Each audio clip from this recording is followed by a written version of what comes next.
अगर मैं ये सोचती तो आज आपके सामने नहीं होती। मैं एक छोटी सी दुकान लगा के भी मेरा काम कर सकती थी, लेकिन मैंने हमेशा यही सोचा कि जो हमारे गांव की बहनें हैं उनको मैं साथ में लेके चलूंगी, क्योंकि अब रूरल एरिया में तो उनके पास में ऐसा कुछ है नहीं साधन कि वो उनके पास में कुछ इनकम आए या ऐसा कोई रोजगार नहीं था।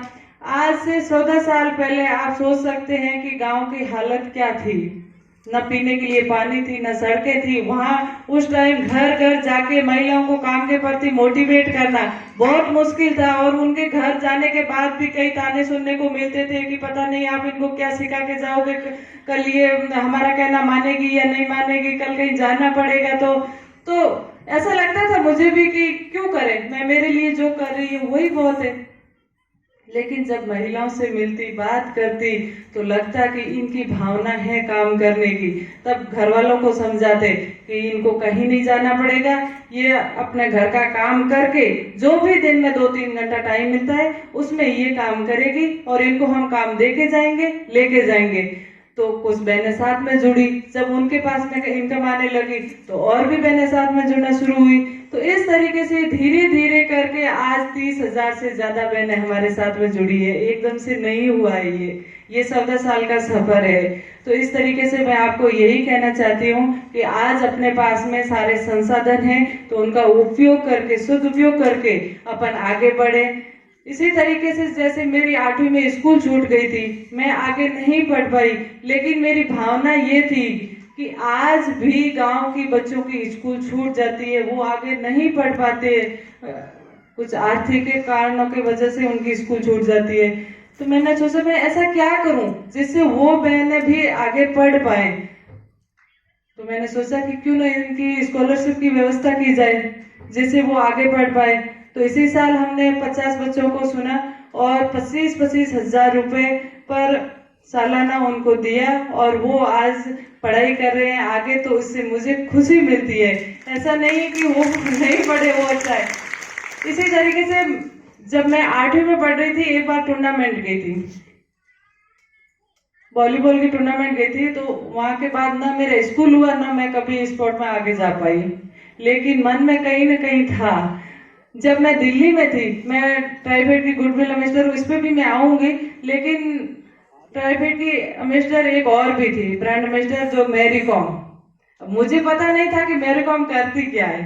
मैं भी आपके जैसी थी। एक दिन हम साथ में बैठे खाना खा रहे थे, परिचय हुआ, तब पता चला कि वो 3 बच्चों की माँ है और बॉक्सिंग में उन्होंने भारत के लिए कितने गोल्ड मेडल लेके आई है। मुझे लगा, मेरी बात याद आई मुझे कि मैं भी एक बार टूर्नामेंट गई थी, लेकिन आज मैरी कॉम जो कर रही है वैसे हमारे गांव की बच्चियां क्यों नहीं कर सकती। फिर दिमाग में आया कि अपने वहां पे तो ऐसे कोई संसाधन ही नहीं है, ऐसी कोई जगह नहीं है जहाँ पे बच्चियां प्रैक्टिस कर सके, क्योंकि स्कूल जाती है, स्कूल से घर जाती है, छुट्टी होती है, उस टाइम तो बहुत धूप रहती है, तो उनको खेलने का टाइम कब मिलता है, और घर जाके वापस शाम के टाइम खेलने के लिए आए, ऐसा पॉसिबल नहीं हो पाता है। तो ऐसा क्या करें जिससे उनको मौका मिले। तो किसी ने बोला कि आप स्टेडियम बना दीजिए इनके लिए। मैंने कहा ठीक है, बना देंगे। तो कैसा बनाए, तो मैंने सोचा होगा कि 10 लाख का ऐसा कुछ होगा, बन जाएगा, कोई नहीं। लेकिन फिर ये पता चला कि एक ट्रैक होता है, वो भी करोड़ों में बनता है। तो मैंने कहा फिर हम ऐसा स्टेडियम तैयार करें जिससे चाहे धूप हो, गर्मी हो, सर्दी हो, हर मौसम में बच्चे खेल सके। तो हमने प्लानिंग की, पूरा इंडोर स्टेडियम बनाया, और जो पॉसिबल नहीं था वो आउटडोर में रखा। तो इस तरीके से लगभग 10 करोड़ की लागत का स्टेडियम तैयार हो रहा है बाड़मेर के सवा गांव में। तो अपन को एक काम तक भी सीमित नहीं रहना है, हर फील्ड में आगे आना है। इसी तरीके से हम हेल्थ पे भी काम कर रहे हैं, क्योंकि सुई धागे का काम है, आंखों में कमजोर हो जाती है, और महिलाएं एकदम से हॉस्पिटल नहीं जाती है, वो जब तक दिखेगा तब तक तो वो नहीं जाएगी।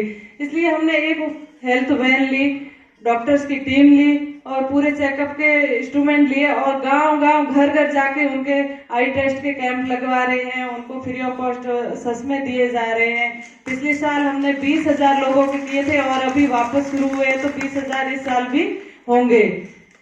तो ये हिम्मत आप में भी है, लेकिन ये है आप वहां तक सीमित रह जाते हैं कि हम ज्यादा पढ़े लिखे नहीं है, हम बाहर कैसे जाएं, हम इस कॉस्ट्यूम के साथ में बाहर कैसे जाएं, लोग तो सब साड़ी पहनते हैं, सूट पहनते हैं, जींस पहनते हैं, लेकिन हम कैसे जाएं।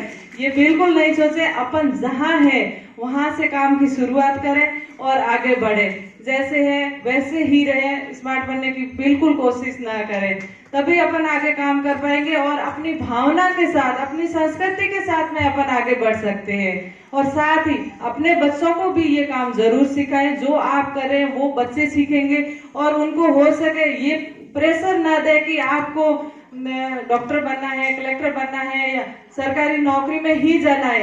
ये भी साथ में सिखाए कि आप मैनेजमेंट का कोर्स करवाइए, फैशन डिजाइनिंग का कोर्स करवाइए, तो वो वापस आके आपको हेल्प करेंगे, अपने गांव को हेल्प करेंगे, तभी तो अपनी जो कला है वो आगे बढ़ पाएगी। युवा पीढ़ी सीखेगी तभी वो आगे जीवित रह पाएगी। तो इसलिए मैं आपको बता रही हूँ कि अपने बच्चों को नौकरी लेना ही नहीं, सबको देना भी सिखाए, दूसरों को नौकरी देना भी सिखाए। साथ ही मैं ये भी कहना चाहूंगी आपको कि आप जो प्रोडक्ट बना रहे हैं, आपको मार्केट नहीं मिल रहा है, तो आप एक दूसरे से सलाह लें और बाकी जो भी समस्याएं आ रही है आप हमसे इसमें मदद भी ले सकते हैं। कई बार ऐसा होता है प्रोडक्ट वो बना देते हैं लेकिन उसकी कॉस्टिंग आती है, उसमें वो किस तरीके से कॉस्टिंग करना है वो समझ में नहीं आता है, ओवरहेड नहीं लेते हैं, रिजेक्शन कहाँ जाएगा वो नहीं पता होता है। तो ये सारी चीजें अगर आपको परेशानी हो रही है इसमें, तो आप हमसे आके मदद मांग सकते हैं। यहाँ पे सोपाल में मैं महीने में 2-3 बार आती हूँ, तो आपसे मैं मिलना भी हो जाएगा। कल भी मैं यहाँ पे हूँ, तो आप इंडिविजुअल भी आके मिल सकते हैं, अपन बैठ के बात करेंगे। आज तो आपके पास में ऐसा सवाल नहीं होगा, लेकिन आप जाके सोचोगे कि हमें किन किन चीजों की जरूरत है, तब आपको लगेगा कि अब मुझे मिलना है। तो हमारी एक मेरे ऑफिस की भी पूरी टीम लगी हुई है राजीविका के साथ में, जो इस काम की समझ रखते हैं। विक्रम सिंह जी है, नैन्सी है, हीराराम है। तो इस तरीके से 4 लोगों को मैंने बोल रखा है कि आप अपन को राजीविका की टीम के साथ में काम करना है, समूहों के साथ में काम करना है, उनको आगे मार्गदर्शन देना है। तो हम हमेशा आपके साथ में हैं। अभी गर्मी ज्यादा है, लेकिन थोड़े दिन बाद में मैंने ये भी सोचा है कि मैं हर समूह में जाऊंगी, वहां जाके मिलूंगी, काम देखूंगी और उनको किस तरीके से आगे लेके जाना है वो भी हम तय करेंगे।